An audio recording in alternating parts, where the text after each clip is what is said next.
మామ చాలా రోజుల నుంచి లాగ్స్ అయితే చేయడం లేదు. లాగ్స్ చేయట్లేదని రోడ్డు చూపిస్తున్నాను అనుకుంటున్నారా? ఆగండి మామ. ఈ రోజు నేనైతే పూరి వెళ్తున్నాను. పూరిలో నేను ఏ ప్లేసెస్ అయితే కవర్ చేశానో మీకు అన్ని ఎక్స్ప్లెనేషన్ చేసి చూపిస్తాను.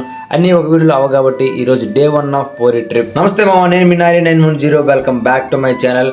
మామ ఈ రోజు పూరి వెళ్తామని ఎక్సైట్మెంట్ ఎర్లీ మార్నింగ్ అయితే నేనైతే రెడీ అయ్యాను. కానీ అందరం రెడీ అయ్యేసరికి 10:30 అయిపోయింది. సర్లే దారిలో శివయ్య కనిపించాడు. శివన్ అయితే దర్శనం చేసుకున్నాం. దర్శనం అయిపోయిన తర్వాత ఆకలిస్తుందని కార్ అయితే సైడ్కి పార్క్ చేసి రెస్టారెంట్కి అయితే వెళ్ళిపోయాం. ఆ రెస్టారెంట్లో నేనైతే ఫ్రైడ్ రైస్ అయితే ఆర్డర్ చేశాను. ఫ్రైడ్ రైస్ మ్యాక్సిమం ఓకే బాగుంది. దాని తర్వాత స్వీట్ రబడీ తీసుకున్నాను. ఒడిస్సాలో ఫేమస్ అనమాట.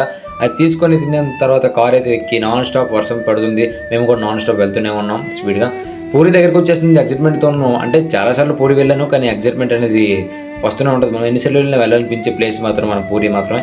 అక్కడ వర్షం పడుతుంది. మన పర్లాకిని కంటే దారుణంగా ఉంది రోడ్లు అయితే చూడండి మామ. అంటే వర్షం పడేటప్పుడు అలా రోడ్లు అయితే నిండిపోతాయి అనమాట. అక్కడ పూరి దగ్గరికి అయితే వచ్చాం. దర్శనం చేసుకోవడానికి లోపలికి వెళ్ళాలంటే ఫోన్స్ అయితే లోపలికి అలౌ చేయరు. బయట అయితే మనీ ఇస్తే ఫోన్స్ అయితే వాళ్ళ దగ్గర పెట్టుకుంటారు. మన దర్శనం అయిపోయిన తర్వాత తీసుకోవచ్చు. మన పూరి జగన్నాథ్ దర్శనం అయితే మాకు చాలా అంటే చాలా బాగా జరిగిందనమాట. మీకు చూపించలేకపోతున్నాను ఎందుకంటే ఫోన్స్ ఎలా ఉండదు. ఆ టైంలో కూడా వర్షం అయితే పడుతుంది. మేము దర్శనం అయితే 11:30, 12 అయిపోయింది. అది ఆ టైంలో దర్శనం చేసుకున్నాం. Day 1 of puri trip complete అయిపోయింది సక్సెస్ఫుల్గా. డే 2లో మళ్ళీ మాట్లాడుకుందాము. బాయ్ మామ.